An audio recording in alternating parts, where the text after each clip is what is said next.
성도 여러분, 초기 교회의 그리스도인들은 사실은 많은 박해 가운데 살았습니다. 어제 제가 잠을 자는데 1시간마다 한 번씩 깬 느낌이에요. 많이 자긴 잤는데 1시간마다 한 번씩 깬 느낌이어서, 많이 자도 그렇게 자면 정말 피곤하잖아요. 그래서 정한 시간에 알람을 해놓고 눈을 떴는데 너무 피곤해서 10분만 더 누워있자 해서 알람을 다시 10분 맞춰놓고 잠이 드는 것 같아요. 그리고 그 소리에 또 깼습니다. 그런데 너무 피곤한 거예요. 10분을 더 맞춰놓고 두 번째 알람 소리를 듣고 이제 더 이상 지체하면 안 되겠다 하고 일어났습니다. 이게 우리의 박해예요. 이게 요즘 우리가 받는 고난이에요. 사실 우리는 초기 교회 그리스도인들이 당했던 박해를 오늘 오전에도 우리가 설교를 했고, 지금 이 시간도 정말 베드로의 이 자기 자신이 깨어있지 못했던 그러한 상태, 그런 경험 속에서 하는 이 말씀을 우리는 잘 공감하지 못합니다. 그러나 확실히 초기 교회 그리스도인들은 역사적으로 많은 박해를 받은 것이 사실입니다. 예수님을 자신의 구세주로, 자신의 황제로 고백했던 신자들은 그 당시에 그리스와 로마 제국의 시대에 많은 학대를 받았고, 또 그리스도인이라는 이름 때문에, 그 믿음 때문에 차별을 당했습니다. 로마 황제들이었던, 여러분 잘 아시는 네로 황제, AD 64년에 통치했던 네로 황제 도미티아누스 시대에도 이런 차별과 학대는 계속되었습니다. 그래서 베드로는 이런 고난의 시대를 살아가는, 이런 차별과 학대의 고난의 시대를 살아가는 그리스도인들에게 이 편지를 쓴 겁니다. 그러면서 2장 11절에서 이렇게 그 시대를 살아가는 신자들에게 이름을 이렇게 부릅니다. 사랑하는 자들아, 거류민과 나그네 같은 너희를 권하노니 영혼을 거슬러 싸우는 육체의 정욕을 제어하라. 그러니까 박해받는 그리스도인들을 가리켜서 그 이름을 뭐라고 부르냐면, 거류민과 나그네와 같은 사랑하는 너희들아. 너희들 내가 정말 사랑하는데 너희들은 거류민 같다, 나그네와 같다, 이렇게 말하죠. 말하자면 초기 그리스도인들의 삶은 거류민과 나그네와 같은 삶이었습니다. 거류민과 나그네란 말은 무슨 뜻입니까, 여러분? 약간 다른 뉘앙스인데, 낯선 땅에 살거나 또는 거처가 정해져 있지 않은, 항상 거처를 옮겨 다녀야 하는 여행객. 말이 좋아서 오늘날 우리가 여행객 하면 럭셔리하게 세계 여러 나라를 다니면서 맛있는 거 먹고 호텔에서 자고 그런 여행이 아니라, 집이 없어서 여기저기 떠돌아다니는 방랑자의 삶을 초기 교회 그리스도인들이 살았다는 말이에요. 그래서 베드로가 우리가 읽은 이 8절 바로 전에 7절에서 뭐라고 말하냐면, 5장 7절에서 뭐라고 말합니까? 한번 같이 읽어볼까요? 5장 7절 시작. 너희 염려를 다 주께 맡기라. 이는 그가 너희를 돌보심이라. 염려하지 말라 이 말이죠. 내가 너희를 돌보고 있다, 내가 너희의 아버지이다, 이렇게 말한 이유입니다. 비록 이 세상에서 그리스도인들이 나그네와 같이 살면서 정처 없이 방랑하며 살면서 많은 차별과 학대와 고난을 당하겠지만, 염려하지 말고 걱정하지 말고 돌보시는 하나님을 믿고 의지하라는 위로와 격려의 말씀입니다. 그러면서 동시에 오늘 베드로는 이 편지 베드로전서를 마감하면서 마지막에 결론적으로 모든 신자들이 근신하고 깨어 있어야 한다는 것을 촉구합니다.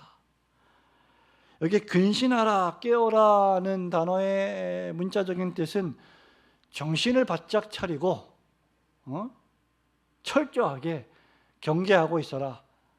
군인이 언제 적이 쳐들어올지 모르니까 유사시를 대비해서 그 적의 동태를 면밀하게 살피라, 이런 뜻입니다. 군사적 의미로 말하자면 정신을 차리고 일어나서 군장을 준비하고 전투태세를 갖추라, 이런 말이죠. 영적으로 말하면 영적으로 믿음의 잠을 자지 말고 정신을 차리고 깨어 있으라는 뜻입니다. 베드로가요, 편지를 시작하는 베드로전서 1장 14절에서 뭐라고 말하냐면 너희가 허리를 동여라.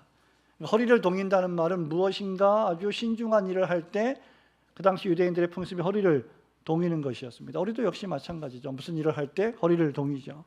그리고 그 다음에 근신하라고 명령을 합니다. 그리고 편지를 마감하는 5장 8절에서 또다시 근신하라 깨어라고 명령을 하고 있습니다. 여러분들이 학교에서 잘 배웠듯이 이것을 우리는 수사법으로 뭐라고 말합니까? 수미 선생님이에요. 선생님, 집사님. 수미 상관법이라고 불러요. 영어로 인클레지오라고 부르는데 처음부터 끝을 근신하라고 이렇게 말하고 있습니다. 여러분, 예수님의 제자 가운데 제자였던 베드로가 이렇게 근신하고 깨어 있어야 한다는 것을 그토록 강조했다면 오늘날의 모든 신자들도 역시 동일하게 이 명령의 말씀대로 근신하고 깨어 있어야 하지 않겠습니까? 우리 오후니까 점점 날씨가 더워지는 이 박해의 시대에 우리 한번 따라해 봅시다. 근신합시다. 정신을 차립시다. 네. 왜 그럴까? 신자의 대적 마귀가 우는 사자같이 두루다니면서 삼킬 자를 찾고 있기 때문입니다. 목사의 말이 아니라 하나님의 말씀입니다. 8절 말씀을 우리 함께 같이 보실까요? 8절입니다. 근신하라. 시작.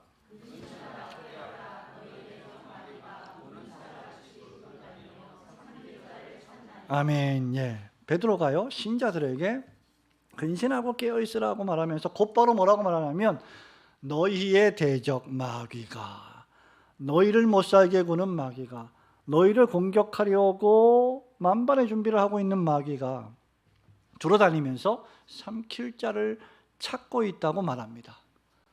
여러분, 이 말씀은 마귀가 실제로 존재하고 있다는 것을 가르쳐 줍니다.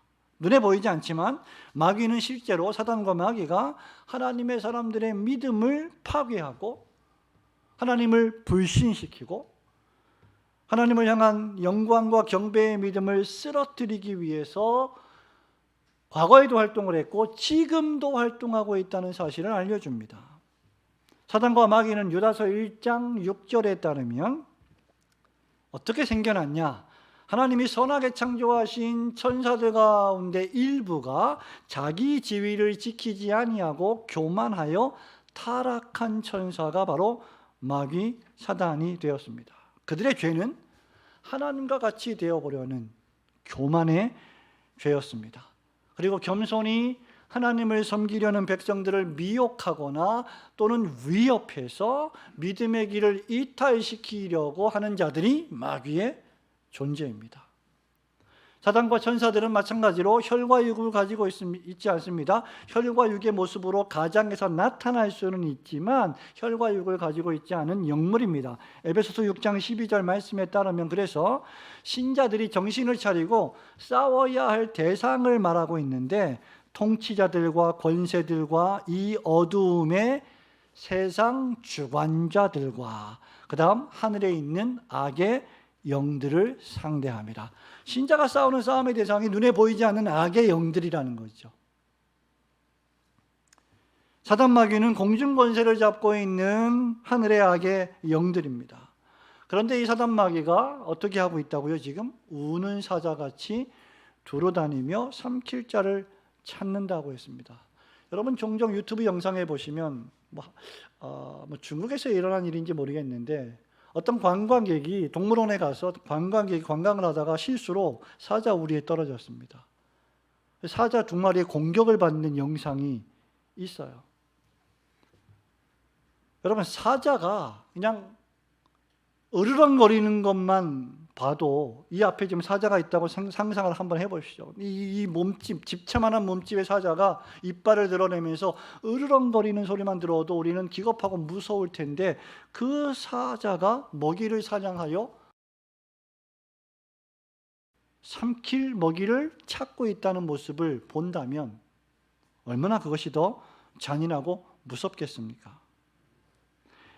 이렇게 굶주린 사자가 마치 굶주린 이 사자의 모습처럼 마귀가 두루다니면서 신자들의 믿음을 파괴하고 하나님에 대한 믿음의 불신을 불러일으키고 교회 공동체의 분열을 일으키려 하기 때문에 신자는 항상 정신을 차리고 깨어 있어야 한다는 겁니다. 세상의 정치로, 여러분, 경제로, 철학으로, 문화로, 과학으로 정신을 지배하면서 우리로 하여금 하나님을 서서히 떠나게 만드는 전략을 사단이 지금 펴고 있습니다. 오늘 점심시간에 우리가 청대학부 공부를 하는데 산상수훈설교 제12장 기독교인과 박해인데 우리 청년 가운데 한 청년이 사실 우리는 거의 제가 다 물어보니까 그리스도를 위해서 교회를 위해서 받는 박해가 뭐가 있습니까? 물어보니까 거의 없다고 얘기를 하더라고요. 박해를 모르는 시대에 우리가 살고 있어요. 그리고 성경에 이러한 박해를 목사님이 말씀하시는데 성경에도 있는데 또 이 책에도 우리가 읽었는데 사실 잘 공감이 되지 않는다. 왜냐하면 지금 박해를 받고 있지 않기 때문에 그것이 우리의 사실은 현실입니다. 그런데 지금 우리가 받는 박해는 2000년 전에 초기 그리스도인들이 로마 제국 시대에서 받았던 물리적인 박해가 아니라 더욱 교묘하게 위장된 정신적이고 문화적이고 정치적이고 경제적이고 과학적인 그런 수준의 박해일 것입니다. 그런 박해가 지금 보이지 않지만 존재하고 있다는 것이죠. 그래서 우리는 정신을 차려서 이것을 분별할 줄 알아야 한다는 말입니다. 마귀는 신자들에게 때로는 으르렁거립니다. 그리고 고난이나 내 삶에 뜻하지 않게 벌어지는 사건이나 사고로 우리들을 위협합니다. 여러분, 존 버년이 저술했던 가장 유명한 책이 무엇입니까? 철로역정이에요. 철로역정에 보면 이 크리스찬이 기독도가 천성을 향해서 천국을 향해서 이제 신앙의 길을 떠납니다. 그 떠나다가 아름다운 궁전을 발견하고 그것으로 막 걸어가고 있는데 갑자기 두 마리 사자가 앞에 나타납니다. 그 두 마리 사자가 길을 막고 부르짖는 으르렁거리는 그 모습을 보고 소스라치게 놀라서 다시 왔던 길을 되돌아가려고 했습니다. 믿음의 길을 포기하려고 했던 것이죠. 크리스찬이 이 두 마리 사자를 만나기 전에 이미 먼저 이 두 마리 사자를 만난 사람들이 있는데 그 사람들이 누군지 아십니까? 혹시 불신과 겁보입니다. 여러분, 철로역정을 읽으시기 바랍니다. 불신과 겁장이들은 이 사자의 모습을 보고 하나님의 약속을 완전히 잊어버리고 불신하고 또 두려움에 떨어서 도망쳐버리고 다시 세상으로 돌아갔습니다. 그때 문지기가 크리스천에게 이렇게 말합니다. 왜 이렇게 무서워합니까? 사자들은 쇠사슬에 묶여 있으니 절대로 두려워하지 마십시오. 하나님께서 사자들을 여기에 두신 것은 여러분들이 믿음이 있는지 없는지, 즉 신실한 자와 그렇지 못한 자를 구별하기 위해서 여기에 누워있게 하신 것뿐입니다. 길 한가운데로 계속 오십시오. 그러면 당신은 아무런 상처도 입지 않을 것입니다. 그래서 크리스찬이 이 말에 용기를 얻고 길 한가운데로 걸어가서 신앙의 걸음을 계속 걸어가게 됩니다. 바로 이것이 신자가 근신하고 깨어 있어야 할 이유입니다. 크리스천이 근신하고 깨어 있었다면, 하나님의 말씀을 생각했다면 이 사자들이 묶여 있다는 것을 알아차리고 두려워하지 않았을 것입니다. 또한 사단 마귀는 바울이 고린도전서 11장 14절에서 말한 바와 같이 자기를 광명한 천사로 가장하는 위조의 천재입니다. 마귀는 그럴듯하게 나타나서 감언이설로 성도들을 유혹합니다. 그럴 때 사람들은 바른 교훈의 말씀을 받지 않습니다. 거의 이단들이 이렇게 기성교회 교인들을 유혹하지요. 성경 말씀은 그런 게 아니라 사실은 이런 뜻이야 그러면서 감언이설로 신자들을 유혹합니다. 그러한 때에 종말의 어떤 사람들은 자기의 사역을 쫓을 스승을 많이 두고 자기의 귀가 가려워서 그 귀를 뭐라고 말했습니까? 그 다음에 진리에서 돌이켜 허탄한 것들을 쫓게 한다고 바울이 경고했습니다. 마귀가 예수님에게 그렇게 했던 것처럼 마태복음 4장 8절에 보면 마귀가 예수님을 높은 건물 위에 올라가서 저 천하만국과 그 뭘 보여주었어요? 영광을 다 보여주고 나에게 한 번만 절을 하라 그러면 이 모든 것을 주겠다라고 우리에게 유혹합니다. 물질로, 돈으로, 명예로, 권력으로 유혹합니다. 그러면서 하나님을 떠나고 사명을 배신하며 믿음을 배반할 것을 유혹합니다. 이것이 마귀의 활동의 목적이에요. 마귀의 목적은 염려하고 근심하는 신자를 위로하고 용기를 주는 것이 아니라 도리어 더 염려하게 만들고 더 두려워하게 만들어서 완전히 하나님을 떠나 마귀에게 절하도록 하게 만드는 존재가 마귀입니다. 그래서 처음에 마귀는 신자의 믿음을 삼키고 그 다음에는 신자를 삼켜버리려고 한다는 것이죠. 바로 이런 이유 때문에 신자들은 근신하여야 되고 깨어 있어야 한다. 이런 고난의 때에 신자가 자기 믿음을 버리고 주님을 부인한다면 그는 마귀의 우리의 나를 잡아잡수세요 하고 들어가는 것을 의미하고 결국 마귀에게 삼켜지게 될 것입니다. 그렇게 우리 전능하신 하나님이 6절과 7절에서 오늘 5장 6절과 7절에서 내가 너희를 돌본다 라고 말씀하신 겁니다. 우리 하나님은 전능하신 하나님이시고 우리를 반드시 돌보시는 하나님이십니다. 선지자 이사야는 하나님께서 이스라엘 백성들을 어떻게 돌보시는지를 이사야 43장 2절과 3절에서 이렇게 아름답게 은혜롭게 약속의 말씀으로 주셨어요. 네가 물 가운데로 지날 때에 내가 함께 할 것이라.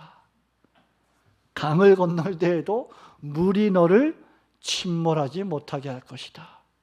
네가 불 가운데로 행할 때에 타지도 아니할 것이요 불꽃이 너를 사르지도 못하리니 대저 나는 여호와 내 하나님이요 이스라엘의 거룩한 자요 너의 구원자임이라. 여러분 이 말씀을 굳게 믿으시기를 축원합니다. 우리 하나님은 크시고 전능하시고 힘이 있으셔서 못할 일이 전혀 없으신 분이십니다. 그러므로 신자가 할 일은 바로 이 하나님을 믿는 겁니다. 의지하는 겁니다. 이 하나님을 전폭적으로 믿고 그분을 의지하며 그 믿음과 의지함에 있어서 깨어있는 거예요. 근신한 거예요. 그러므로 성도 여러분, 여러분 정신을 차리시고 깨어서 항상 하나님께서 우는 사자를 제압하시고 이 타락한 세상 속에서 여러분들을 지키시고 항상 보호해 주실 것을 굳게 믿으시는 성도들이 되시기를 주님의 이름으로 축원합니다.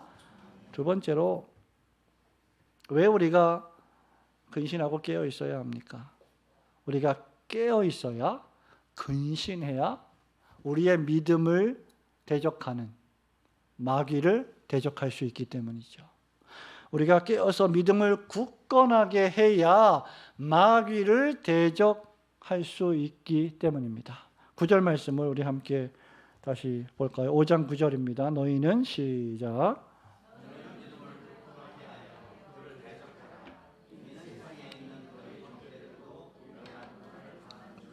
아멘. 베드로가요 우리에게 근신하라 깨어있으라고 명령을 했습니다. 뿐만 아니라 더 나아가 두 가지를 더 명령을 하고 있어요. 그것이 뭡니까? 너의 믿음을 어떻게 해요? 굳건하게 하라. 그리고 다음 마귀를 대적하라. 믿음을 굳건하게 하고 그를 대적하라. 여러분 믿음이 없이는 히브리서 말씀에 하나님을 기쁘시게 할 수 없다고 했고요. 믿음으로 하지 아니하는 모든 것이 뭐라고 했어요? 죄라고 했습니다. 그러니까 믿음은 신자에게 가장 본질적인 중대한 요소입니다. 믿음이 없으면 하나님을 기쁘시게 할 수 없을 뿐만 아니라 마귀를 대적할 수 없고 승리할 수도 없습니다. 전능하신 하나님께서 우리를 보호하시고 너희 염려를 다 주님께 맡겨라. 하나님이 너희를 돌보실 것이다. 분명히 약속하셨지만 하나님은 우리들에게 그 약속을 믿기를 원하십니다. 신자들이 믿음을 굳건하게 하고 우리들의 작은 믿음을 더욱 크고 약한 믿음을 강하게 할 이유가 여기 있습니다. 그렇게 하기 위해서 근신해야 하고 깨어 있어야 한다. 이는 그리스도인의 본질이 마귀와 악과 죄와 전투하는 삶이라는 것을 알려주는 말씀이죠. 그리스도인의 삶은 본질적으로 전쟁이며 전투입니다. 신자의 싸움은 크게는 이 세상의 어두움의 주관자들과 악한 영들과의 싸움이고, 작게는 육체의 소욕, 자기 육체, 이 죄악된 본성, 남아있는 죄의 연약 때문에 발생하는 죄의 문제를, 이 육체의 소욕을, 욕심을 쳐서 복종시키는 싸움이에요. 이것 때문에 우리가 근신하고 깨어 있어야 하는 것입니다. 여러분이 오늘 제9장 교회다운 교회를 공부하면서 예배를 드릴 때, 하나님의 말씀을 드릴 때, 그 많은 하나님의 말씀을 통해서 은혜를 받기 위해서 우리가 성도로서 준비해야 될 일이 뭐가 있을까? 라고 할 때 뭐라고 얘기했습니까? 준비와 기도로 이 말씀이 하나님의 말씀으로 선포되는 것을 사랑과 믿음으로 받아들이는 거라고 했죠. 그러려면 여러분은 필연적으로 육체를 쳐서 복종시켜야 합니다. 성경 읽기에 게으르게 만드는 육체의 본성이 있다면 쳐서 복종시키는 거예요. 설교를 듣는 때 은혜가 안 되는 일들이 벌어질 때 그것을 쳐서 복종시키는 겁니다. 하나님의 말씀에 집중하지 못하게 만드는 여러 가지 방해하는 요소들을 쳐서 복종시키는 거예요. 제가 우리 서원이에게 늘 하는 말 가운데 하나가 이겁니다. 서원이가 이 크로스핏 하면서 근육을 만들잖아요. 서원이 예를 많이 들어요. 근육을 만들 때 자기 뭐를 쳐서 복종시킵니까? 시간을 쳐서 복종시켜요. 운동하기 싫은 그러한 게으른 마음을 쳐서 복종시켜요. 그래야 근육이 생기죠. 가만히 있는다고, 누워 있는다고 근육이 생깁니까? 영적 근육도 마찬가지예요. 우리 육체를 쳐서 복종시켜서 우리의 영혼의 근육이 강화될 수 있는 훈련을 하지 않으면 우리의 신앙은 저절로 자라지 않습니다. 교회는 바로 하나님께서 지상에 배치하신 하나님 나라의 전진기지로서 성도들이 영적인 근육을 강하게 만들어 주려고 하는 가장 중요한 훈련 센터와도 같습니다. 그러므로 우리는 교회에 올 때마다 하나님부터 은혜를 받고 예배를 드리며 우리의 마음이 평안하고 성도의 교제를 나누고 서로 사랑하고 아끼고 교제하는 것도 당연히 필연적으로 중요한 일이라고 생각을 해야 하겠지만, 동시에 우리는 교회에 올 때마다 내가 영적인 군사로 훈련을 받으러 교회에 온다라는 생각을 가지고 있어야 합니다. 바울이 에베소서 6장 12절에서 우리의 싸움이 하늘에 있는 악의 영들을 상대함이라고 말한 다음에요, 13절에서 이렇게 말합니다. 그러므로 하나님의 전신갑주를 취하라. 이는 악한 날에 너희가 능히 대적하고 모든 일을 행한 후에 서기 위함이라. 하나님은 우리에게 너 마귀를 대적하라 라고 그냥 말씀만 하시고 너 스스로 알아서 해 라고 말씀하지 않으시고 뭐라고 또 말씀하십니까? 우리에게 믿음을 굳건하게 하는데 그 믿음을 굳건하게 하는 방법을 뭐라고 주십니까? 전신갑주를 취하라고 다 주셨어요. 무기를 다 주셨어요. 우리의 믿음이 굳건하게 되는 무기들을 우리에게 주셨다고요. 그것을 13절 이후에서 이렇게 말합니다. 진리의 허리띠 예수 그리스도, 의의 호심경 그리스도의 의, 내 의가 아니라 그리스도의 의, 평안의 복음의 신, 복음의 말씀, 믿음의 방패, 예수를 믿는 믿음, 구원의 투구, 하나님 나라에 대한 소망, 구원의 확신, 그리고 성령의 검, 곧 하나님의 말씀이라고 했습니다. 그리고 그 다음에 뭐라고 말했습니까? 이 모든 일에 더하여 기도하라. 전신갑주를 취하는 것만이 능사가 아니라, 이것으로 충분한 것이 아니라 이걸 다 취한 다음에 또 하나 할 게 있는데 기도해야 한다. 이게 영적인 군사로서 해야 할 일이라는 거죠. 여러분, 이 말씀은요, 그리스도인의 삶이 전투적이라는 사실을 알려줍니다.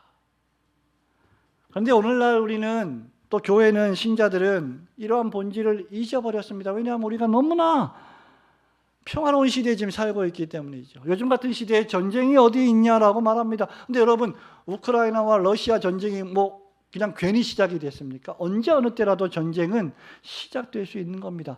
전쟁이 시작돼서는 안 되겠지만 전쟁을 우리 마음대로 막을 수는 없을 것입니다. 천국과 지옥이 어디 있냐고 말합니다. 사단 마귀가 어디 있냐고. 천사들은 믿는데, 천사들의 존재는 이상해요. 사람들이 천사들은 믿는데 사단 마귀 잘 안 믿으려고 그래요. 천국은 믿는데 지옥은 안 믿으려고 해요. 그것 자체가 지옥이 있다는 반증입니다. 성경을 다른 문학 서적처럼 간주하고 연구해야 한다고 하는 학문적인 입장을 가진 자유주의 신학자들, 성경 고등 비평학자들이 영적 존재가 없다라고 주장합니다. 성경에 있는 기적들은 전부 다 그냥 기록된 말씀이지 우화에 불과하지 역사적 사실이 아니라고 주장합니다. 여러분, 이런 것들 역시 사단 마귀가 하나님의 말씀인 성경을 믿지 못하게 하려는 거짓 미혹 주장들입니다. 그렇게 신자들은 더더욱 깨어 있어야 하죠. 마귀가 으르렁거리며 삼킬 자를 찾아다니고 있음을 분별하기 위해서 깨어 있어야 합니다. 여기 대적하라는 명령어는 저항하라는 말인데, 저를 대적하라, 이 말은 마귀에게 저항하라는 말인데, 그러니까 이 말은 사단 마귀의 공격에 신자들이 그냥 순진하게 좋네 그러고 웃으면서 마귀의 공격에 속수무책으로 당하고 있지 말라는 말이죠.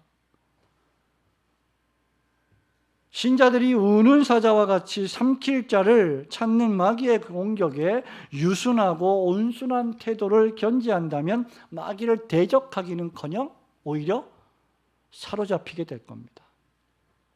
그러므로 신자는 무엇보다도 자기 자신에 대해서 깨어 있어야 합니다.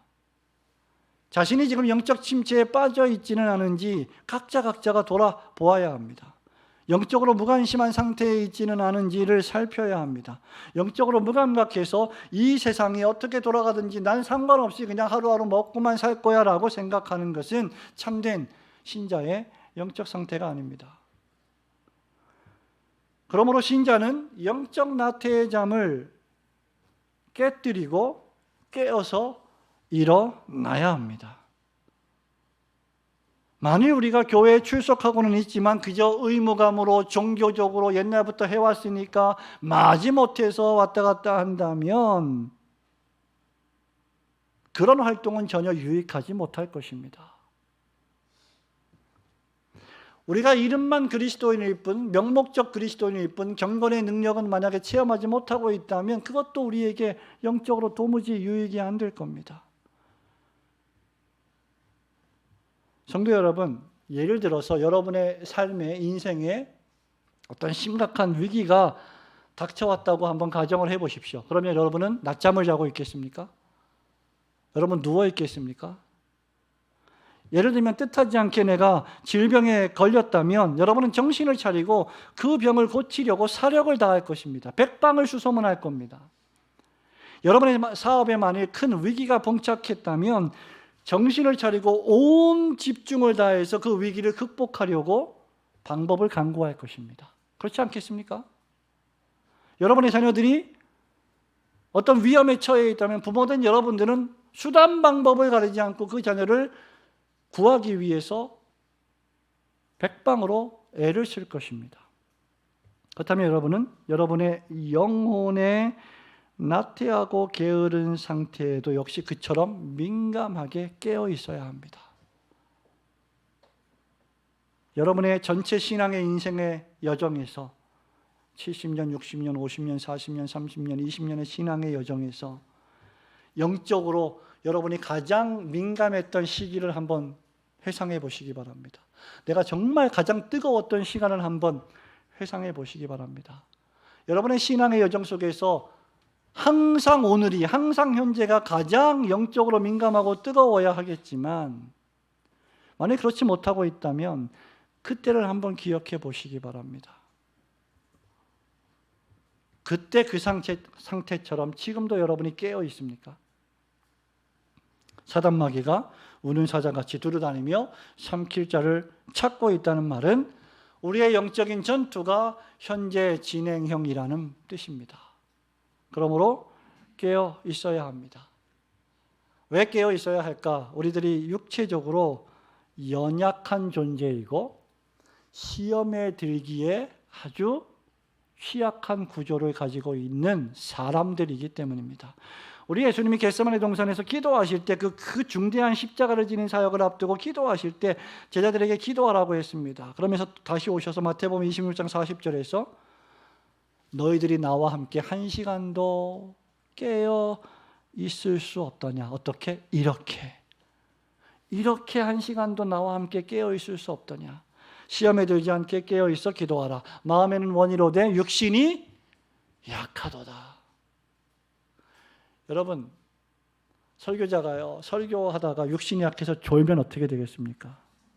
상상도 안 되죠. 예?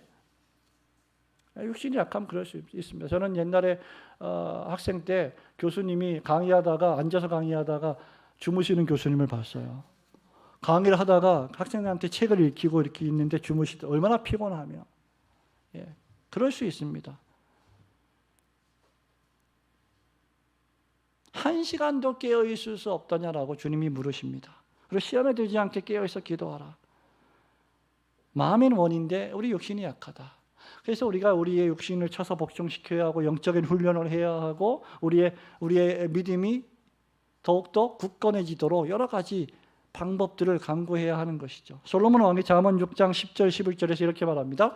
좀 더 자자, 좀 더 졸자, 손을 모으고 좀 더 누워있자. 오늘 아침에 저처럼. 그러면 뭐라 그랬어요? 내 빈궁이 강도같이 오며 내 곰핍이 군사같이 이르리라. 한 번쯤 여러분 그런 경험이 있었을 겁니다. 조금만 더 자자. 그러다가 시간을 보니까 출근 시간이 지났어요.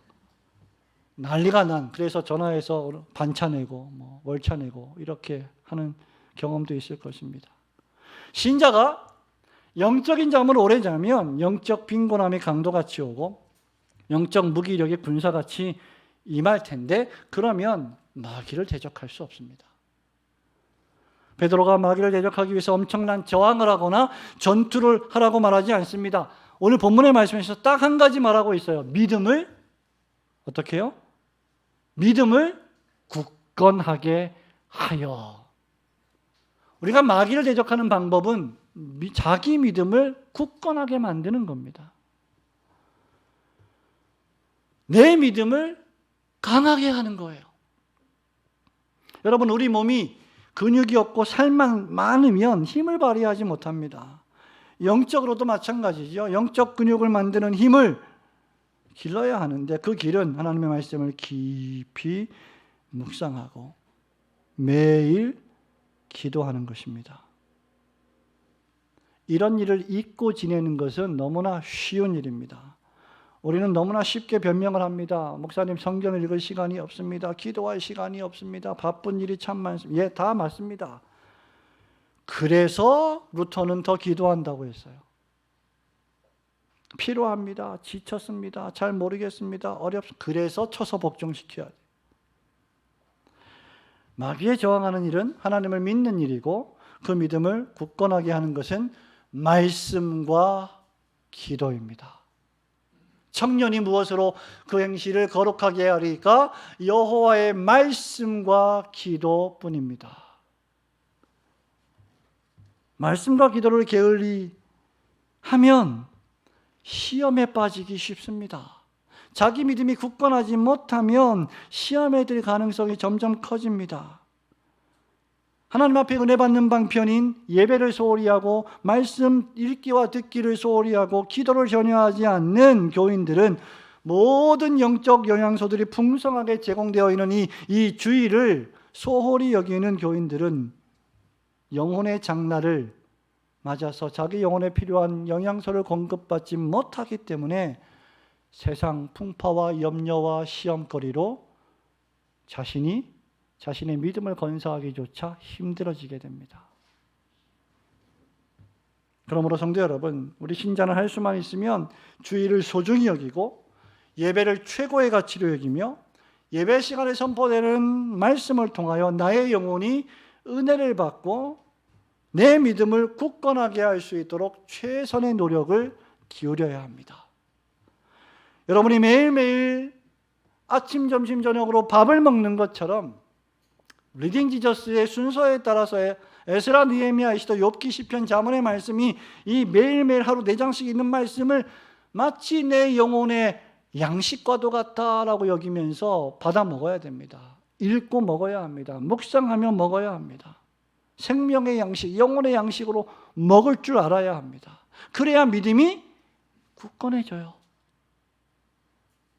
매 순간이 나에게 다시 오지 않을 날들인 것처럼 여기고 오늘이 마치 마지막 날인 것처럼 여기며 기도하셔야 합니다. 그렇게 기도한다면 기도 안 할 수 없겠죠. 내가 오늘 마지막 날이에요. 내 날이. 그러면 하나님께 기도하려 하지 않겠습니까? 교회다운 교회 책을 읽고 조별 모임을 하면서 우리에게 주신 이 교회를 통해서 어떻게 하나님을 더 잘 섬길 수 있을지를 나누면서 격려하고 용기를 주고 서로 사랑을 실천할 때 우리는 믿음을 굳건하게 할 수 있습니다. 그리고 그래야 마귀의 유혹을 대적하고 물리칠 수 있게 될 겁니다. 그러므로 여러분, 성도님 여러분, 조금 주일날 여러분이 바쁘셔야 합니다. 그리고 평일날도 여러분이 일주일 동안 열심히 직장, 사업, 일을 하시면서 우리 그리스도인들은 조금 더 바빠야 됩니다. 하나님 말씀 읽어야죠. 기도해야죠. 묵상해야죠. 초대 교부였던 유명한 제롬이라고 하는 교부가 이런 말을 합니다. 당신의 손이 할 일을 찾으라. 절대로 사탄이 당신의 나태한 모습을 보지 못하게 하라. 왜 이런 말을 했을까? 그 대답을 이 3세기 때 제롬 교부가 말한 이 말에 대한 대답을 토마스 왓슨이라는 17세기의 청교도 목사가 이렇게 말합니다. 당신의 나태함은 마귀가 유혹하도록 틈을 주는 것입니다. 우리가 영적으로 나태하게 되면 마귀가 우리를 공격하게 된다는 것이죠. 그러므로 여러분의 믿음을 굳건하게 하여 여러분이 마귀를 대적할 수 있도록 근신하시고 항상 깨어있는 우리 교회와 성도들이 되시기를 주님의 이름으로 축원합니다. 성도 여러분, 말씀 맺습니다. 신자들이요, 이렇게 믿음을 굳건하게 하여 마귀를 대적해야 할 이유가 또 하나 있는데 그 이유 가운데 하나가 세상에 있는 많은 형제들도 동일한 고난을 받았기 때문이다. 이렇게 말하고 있어요. 그러나 이 말은 무슨 말이냐면 9절의 이 말씀 무슨 말이냐면 우리가 고난당할 때 하나님 섬기는 게 왜 이렇게 어려워요?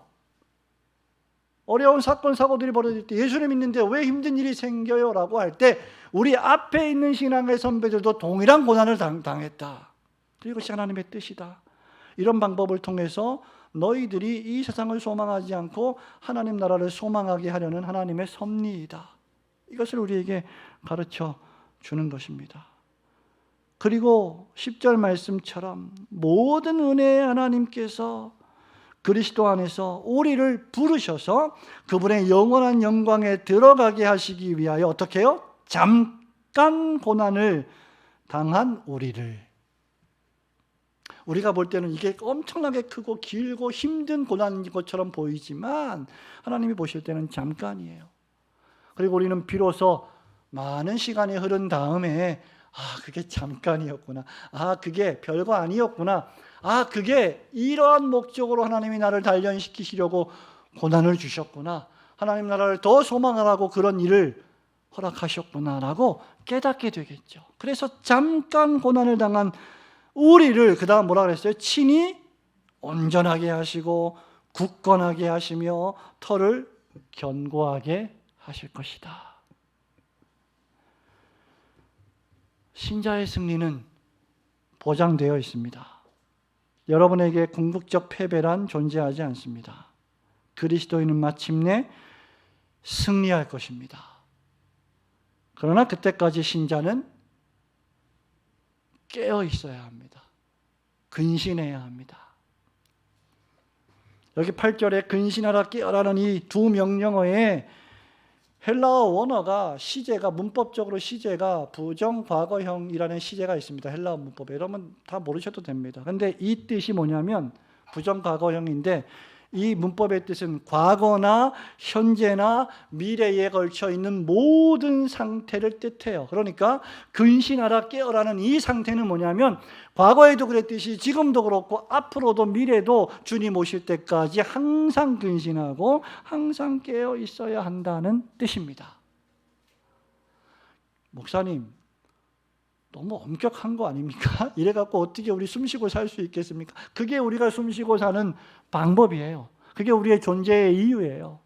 그렇다고 해서 여러분이 밤에 잠자야 되는데 이 말씀을 문자적으로 해석해갖고 근신하고 깨어 있어야 되니까 눈 뜨고 막 자고 이러면 안 되는 거죠.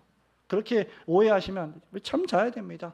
하나님이 잠자라고 하실 때 잠자는 게 깨어 있는 거예요. 하나님이 일어나라 하실 때 일어나는 게 근신하고 있는 거예요. 열심히 6일 동안 일을 하라고 하실 때 열심히 일을 하는 게 그게 깨어 있는 거예요. 안식일을 기억하여 거룩히 이 날은 너희를 위해 쓰지 말고 너희 영혼과 하나님의 영광을 위한 예배를 위하여 쓰라고 할 때 그렇게 하는 것이 근신하고 깨어 있는 거예요. 신자에게 그런 의미에서 영적 공휴일은 없습니다. 순경 중에든 역경 중에도 우리는 깨어 있어야 합니다. 지금 여러분의 가정이 여러분의 삶이 평화롭다면 유사시를 대비하도록 깨어 있으십시오. 여러분의 삶에 지금 어려움이 있다면 더욱, 마귀의 공격과 시험이 있다면 더욱 깨어서 신앙의 전투에 임하십시오. 우리 열거든교회 모든 성도들이 항상 근신하고 깨어서 믿음을 굳건하게 하여 마귀를 대적하고 그리스도의 몸된 교회를 든든히 세워가시는 용기 있는 신자들 되시기를 주님의 이름으로 축원합니다. 아멘.